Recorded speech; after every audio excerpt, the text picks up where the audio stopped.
Okay, how does ReMake? Just a quick introduction to it. It's pretty simple and easy to use. So when you open the software, you'll see basically something like this. So on the top corner here, you'll see we have a dashboard and an editor mode. So these are two different main windows that we work in. So what we're going to do here is to go and create a 3D object. So at the top here, you see there's a create 3D photos. If you click on that, it will give you the option online and offline. Online means that you're going to upload your photos to a remote computer. It will process the images and give you the 3D model. So you'll click on the online, then it will ask you to select your photos. So here you'll click on local drive where you have saved your files. So you'll click on that, and then wherever your files are saved, you'll go there and select all the files. So I'm going to just select a few of them right now for this tutorial. Be quick, so select all your photos and open. Then something like this will show up. So from my experience, I figured out if the photos are all rotated in one direction or changed, it might not really affect the result. It's always good to have clean photos are all continuously following the same rules, and it's easier for the computer to process. So anyways, after you have opened all your photos here, you can go there, add more photos if you're missing anything, or validate your photos. So you'll click on that, it will say, do you want to validate? You will say yes. So if you click yes, it will go through the photos and figure out if some of them are not really fitting in the group of the photos you have selected. So let's say if I have said yes, it will take a while, so I'm not going to show you right now. But if you say yes, it will say, for example, these 3 photos on the top are not fitting within the whole group that I've selected. They don't match for some reason. So the best, and it will show it in like red squares around them. So again, from experience, I think the best way is to delete those 5 or 6 or 10 or whatever photos we say are not working and are marked as red squares. So you can just delete those and then move forward. Then you click on create model, and then it will, let me just test this project.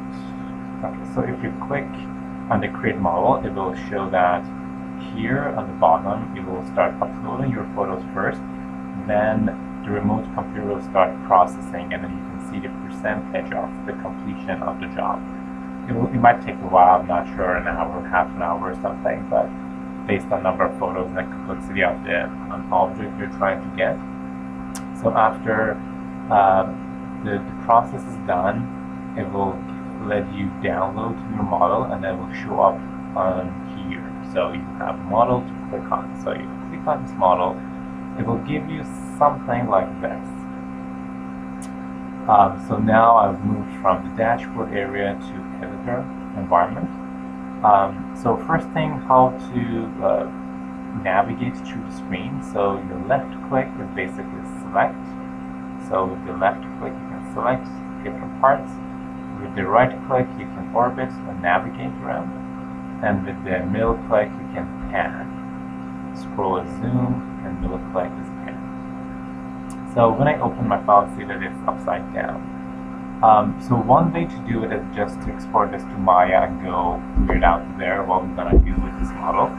But the other way that we can use the tools and ReMake to process this object and modify it a little bit, clean it up, and then move it in. So I'm gonna go through what we have. First, I'm gonna mention the most important ones, and then I'm gonna go through the other ones one by one. So the first one that is important is the set scene upright. So this first one here on this corner, you'll just select that, and then it will give you a window to set your scene. You can rotate or you can do it manually, but also it has an interesting tool that says pick surface. You'll select that, and then it will show little arrows where you want to say that's my Z axis. So somewhere that is kind of straight, like this part of the table, just click there, then it will straight up based on that for me. So just click somewhere like here, and then say okay, apply.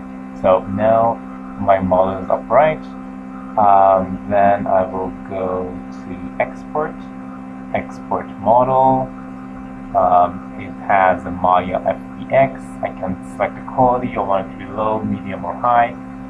Based on your personal experience with this project, you'll figure out which one works better for you. But just for this example, I'm going to say high and then export. It will ask for where to save the file, and then you're good to go. So that's basically what we're going to do. So we're going to use the remake, go to the Create 3D, upload the photos. It will take you a bit of time over here, then it will show up there. We'll click on the model, we'll go to the editor, we'll set the scene upright, and then we'll export it to Maya. But if you really want to use a remake using all the tools it has, I'm going to just show you quickly what you can do. So the first one, again, after set scene upright, we can set the scale in units. I saw that it's not really easy to work with this tool, and it doesn't always give you the right result, but it is out there. You will click on it. You can even go to values, say I'm gonna do in inches, and then I'm gonna select 2 points, like here to there. I'm gonna say like it's whatever inches, and then set it right there. But it not always work that easy. So you can do it this way, but the result you get might not be what you're expecting. Then set the coordinates. You can select on that, and then set your X, Y, and Z coordinates. If it's not the way you want it to be, you can always change it. Other tools here, we can do edit. So there are 7 different tools that you can use: slice and fill. So using this, you can slice your object where you want. You can also rotate the slicing plane using these 2 different circles. So basically the inner circle is for rotating, and the outer circle is for moving the plane. So we'll just delete that. I'll go back to slice, and then you can do, I want to keep the top part, or I want to keep the bottom part. So let's say we want to keep the top part, and then we want it to be horizontal and just move it down there. So I want it to cut anything that is not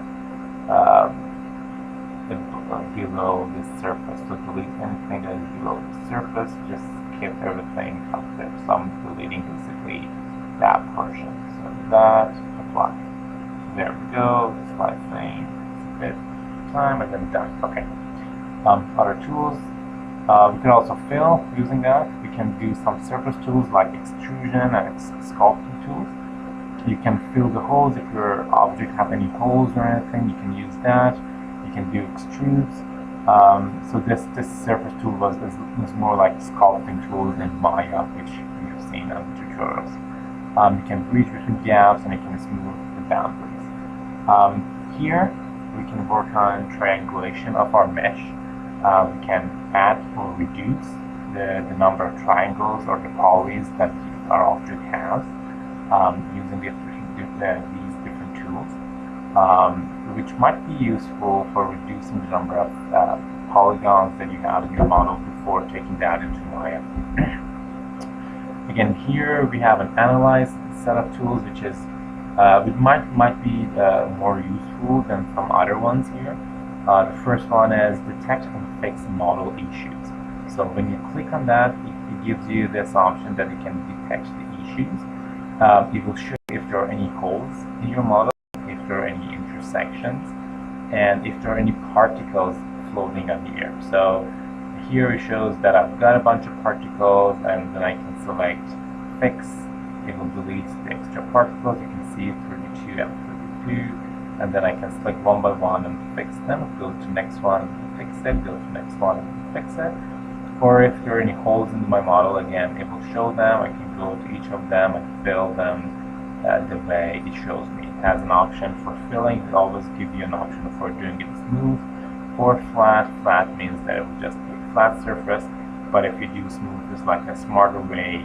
It will try to figure out what actually is the curvature that it has to follow. So just getting out of that. There.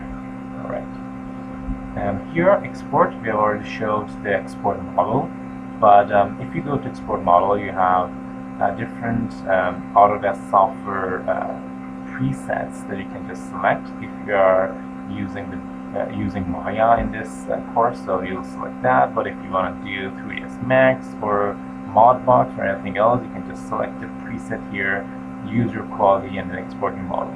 You can also do an advanced export model where you select your file type that you want to work with, and then some other properties of the model that you're exporting. Also, you can export images and videos. So pretty easy to work with. So easily, as you can see the model here, you can just export this image or create easy basic animations around it too using these two tools. 3D print and publish to gallery, other tools probably you will not use, but they're available there. So just to move forward, I can select those parts with left click, selecting, and then just press delete to delete the extra polygons that I might not need really here. There we go. Alright, so let's say that's our model. And then here on the bottom part there, we have some other tools that we can use. So undo and redo. You can also use Ctrl Z, and the same way all the other softwares work. You have some options that gives you different opportunities or different options for using your navigation or for setting up your views. If you want to do a perspective view or a graphic view, or you want to orbit around, or you want to do something like that, so that's the options you'll go to. Something that is useful and interesting here is this visualization mode. So it has a solid mode where you will see your object like this. So this is the actual true representation of your 3D scan model. And then you got solid with wireframe. That is, I think, the best way that is showing your actual mesh. You can see how complex it is or how close it is to your actual model that you try to scan.